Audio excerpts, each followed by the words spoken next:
será que você entendeu o recado que Jesus quis nos passar lá em Lucas 9, na primeira multiplicação de pães e peixes? Essa história é muito interessante. O contexto dela tinha acontecido que João Batista tinha sido morto. Jesus, ele fica muito triste com a notícia, então ele pega e se retira, ele pega um barco e vai para longe. Só que as pessoas seguem ele, muitas pessoas seguem ele. Então, quando ele para lá, do outro lado, ele se compadece das pessoas. Então, ele desce e ele, em vez de se isolar e viver aquele momento de tristeza pela morte, né, do primo dele, que era tão querido, ele foi atender as pessoas, sabe? Ele deixou a vontade dele, a própria vontade, e foi fazer a vontade do Pai, que é sempre amar ao próximo, né, como a nós mesmos. Então, nesse momento, Jesus vai e ele inicia uma ministração. E num determinado momento, já ficando tarde, os discípulos eles chegam para Jesus e pedem para ele despedir o povo, porque já estava ficando tarde e eles precisavam ir longe ainda comprar comida. Então, para Jesus começar a despedir o povo. Só que Jesus fala para eles: por que vocês não dão para eles de comer? Então eles respondem: mestre, mas nós temos 5 pães e 2 peixes. Então, pela lógica, 5 pães e 2 peixes para 12 discípulos, Jesus, mais as pessoas que acompanhavam ele, e cerca de 5.000 homens que ouviam ele, sem contar mulheres e crianças, a conta meio que não fechava. Então Jesus manda eles trazerem os 5 pães e os 2 peixes. E o que Jesus faz em seguida? Ele se desespera, ele fica: meu Deus, o que eu vou fazer para alimentar toda essa gente? Não. Jesus simplesmente, ele levanta os olhos para o céu e ele agradece. Ele agradece. Simplesmente, ele agradece.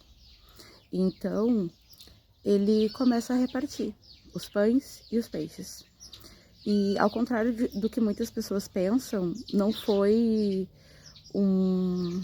como num passe de mágica apareceram milhares de outros peixes e pães e tudo mais, não. Teve toda uma história certinho. Jesus, primeiro, ele agradece a Deus. Tu vê que Jesus, ele era muito sensacional, né? A gente nunca vê Jesus pedindo algo para Deus, ele agradece. Entende? Em nenhum momento a gente vai ver Jesus, quando ele vai curar ou quando ele vai fazer qualquer outra coisa, ele nunca ora a Deus: ai Senhor, abençoa essa pessoa, cura essa pessoa, ressuscita essa pessoa. Ele não faz isso. Ele simplesmente agradece, dá a ordem e o negócio é feito. É simples assim. Então, Jesus, obviamente, antes de multiplicar aqueles pães e peixes, ele visualizou isso. Jesus, ele foi uma pessoa que ele nos trouxe o entendimento do poder do pensamento, do poder da nossa mente. Então, Jesus não iria agradecer a Deus algo que ele nem sabia o que ele estaria agradecendo. Antes de Jesus agradecer, provavelmente ele visualizou aquilo que ele queria. Ele imaginou aqueles 5 pães e 2 peixes sendo multiplicado e alimentando todas aquelas pessoas. Então Jesus, e o pensamento, ele é uma coisa muito interessante, né? Porque a gente pensa em algo, a gente cria essa imagem na nossa mente. Então aquele contexto, ele foi criado, sabe? E juntamente com a palavra, que traz o poder, né? A palavra tem muito poder, o mundo todo foi criado através da palavra. Então, quando tu junta o pensamento com a palavra, tu tem uma consequência, tu tem um ato, um milagre, ou o que quer que seja. Então, Jesus, ele agradecia a Deus e depois, não num passe de mágica, apareceram centenas de peixes, não. Jesus, ele pegou e ele dividiu o que ele tinha. Sabe aquele milagre que teve lá no contexto de Elias, daquela viúva, que tinha só um pouco de farinha em casa? E ele disse para ela preparar os pães, que a farinha não ia terminar, e foi assim que aconteceu. Durante muito tempo, ela, com um pouquinho de farinha, ela preparava os pães e nunca terminava a farinha. Com o milagre de Jesus foi a mesma coisa. Não apareceram centenas de milhares de peixes caídos do céu. Não, ele foi dividindo e conforme o que ele ia dividindo, ia se multiplicando dessa forma. Então, Jesus, ele multiplica, ele dá para os discípulos. Os discípulos dividem para a multidão. E aí já tem uma mensagem escondida, porque o pão, na palavra, ele representa o próprio corpo de Cristo, o próprio corpo do Messias, a própria igreja também. Então tu vê, quando ele divide aqueles pães e aqueles peixes para os discípulos, ali ele já estava mostrando, ó, eu vou dar o conhecimento, Deus, né, daria para o Messias, e o Messias dividiria com os discípulos o entendimento, e esse entendimento seria passado para as multidões. E foi assim que realmente aconteceu, né? Jesus, ele ministrava sobre muitas pessoas, mas as verdades, os mistérios eram dados apenas para os discípulos, para aqueles que andavam com ele de perto.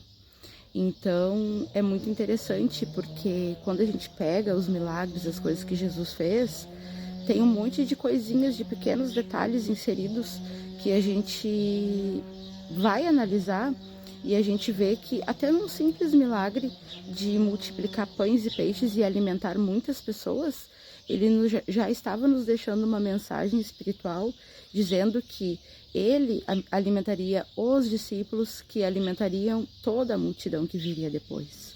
Entende? Inclusive sobrou 12 cestos. E para quem conhece um pouquinho da Bíblia, sabe que o 12 representa as 12 tribos, a casa de Israel. Entende? Onde Deus começou toda a história dele.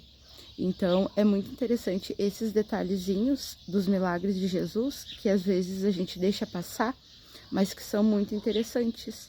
Jesus, ele não tinha uma varinha mágica e tudo era feito conforme magia, feitiço. Não, as coisas eram feitas de forma racional.